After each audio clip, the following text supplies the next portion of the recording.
Thomas and Friends, Thomas and Bruno. Oh, look at all these. How many Thomas engines do you know?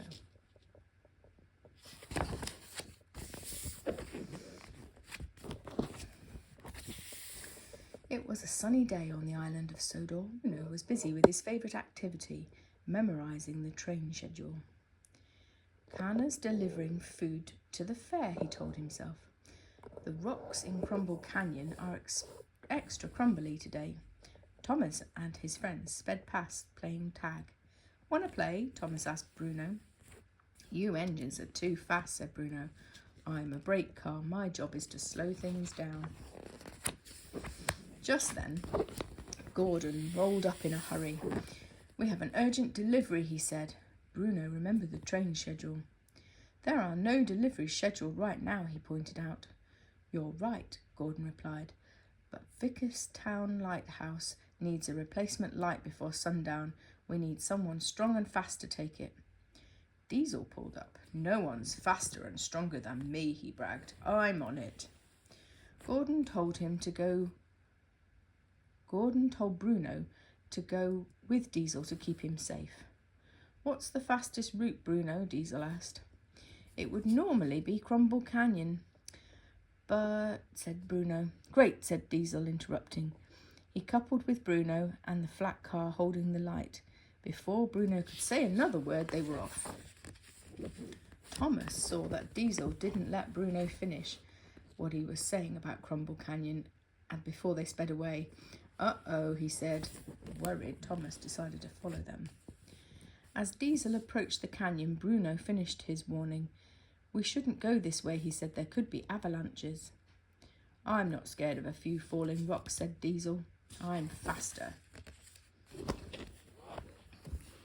Thomas, following Diesel and Bruno into the canyon, heard the rumbling sound of Diesel's fast wheels was loosening the rocks above.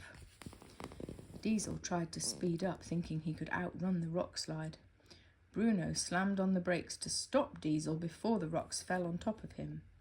The sound of screeching brakes was so loud, Bruno puffed on headphones from his stovepipe just to muffle the sound. Bruno and Diesel finally slid to a halt just as a pile of boulders tumbled across the tracks in front of them. That was close, said Diesel. Thanks, Bruno. Bruno couldn't hear him with his steam headphones on. Diesel raised his voice. Thank you, he yelled. Thomas caught up with his friends as Diesel's loud voice rang through the canyon. The sound of Diesel's yell loosened even more rocks.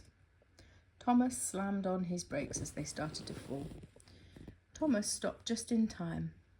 But now an even bigger pile of boulders covered the tracks behind Bruno and Diesel. They were safe, but trapped between two piles of fallen boulders. If we're late delivering the lamp, the boats will be late delivering to the dock, said Bruno nervously. Thomas knew Bruno loved talking about the day's deliveries.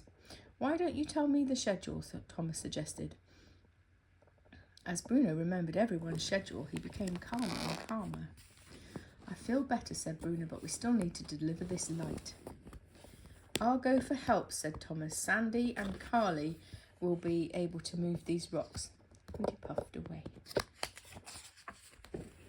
I should have listened to you, Diesel admitted. I should have slowed down.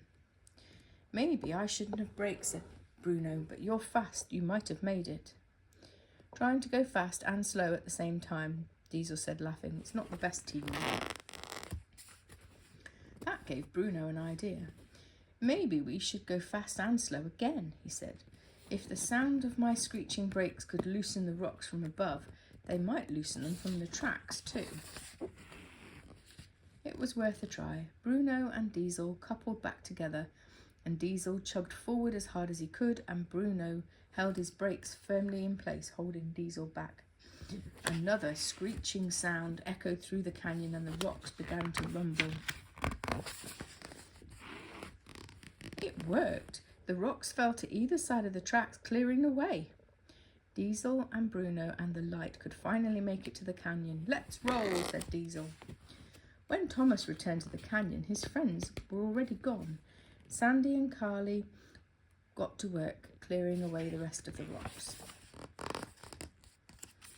Diesel and Bruno were so proud when they delivered the light and saw the lighthouse lit up. Thanks to them, the boats would safely make it back to the dock. Soon the schedule would be back on track. Later that night, Diesel and Bruno met up with their friends. "You made it," Thomas peeped. "How did you get out?" "We went fast and slow," said Bruno. "Yes," Diesel smiled. "We worked well together, and Bruno is great at his job."